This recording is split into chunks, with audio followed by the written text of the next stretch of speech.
Anong ganap sa mundo ng showbiz? Si Patrolman Francis Steve Leon Fontillas, isang pulis mula sa Quezon City Police District o QCPD, ay kinasuhan ng inciting to sedition dahil sa mga controversial niyang post sa social media na may kaugnayan sa kaso ng International Criminal Court o ICC laban kay dating Pangulong Duterte.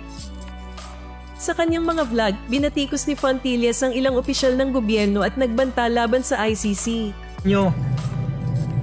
Kahit presidente ka pa ng Pilipinas, kung mali yung utos mo sa akin, hindi kita susundin. Sino ka ba para sundin ko, di ba? O may tama daw ako eh. May tama ka, sir. Kahit pa mapanood to ni Bongbong Marcos ni Sir Bongbong Marcos, Sir President. Pakinggan mo tong sasabihin ko, sir. Isa akong pulis ng Pilipinas. Pero hindi ako sang-ayon sa ginagawa mo, sir.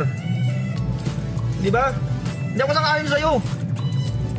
Kahit ano pang sabihin mo, sir, hindi ako susunod sa'yo. Kasi hindi mo naman ako pulis eh. Bakit pulis mo ba ako? Pinapasahuran mo ba ako, sir? Hindi.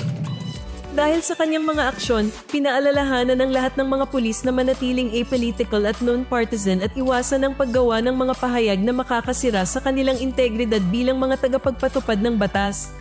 Si Fontillas ay hindi na nag-report sa trabaho simula ika-6 ng Marso at ang kanyang sick leave application ay hindi na aprobahan dahil sa kakulangan ng mga kinakailangang dokumento. Pinag-aaralan na ng National Police Commission o NAPOLCOM ang kasong administratibo laban sa kanya. Kasalukuyang binabantayan ng PNP ang social media activity ng kanilang mga tauhan upang mapanatili ang kanilang neutrality. Sa kasong ito, ang mga tanong ay lumitaw. Si Fontillas ba ay isang matapang na pulis na ipinaglalaban ang kanyang paniniwala o isa siyang opisyal na lumabag sa mga patakaran ng PNP?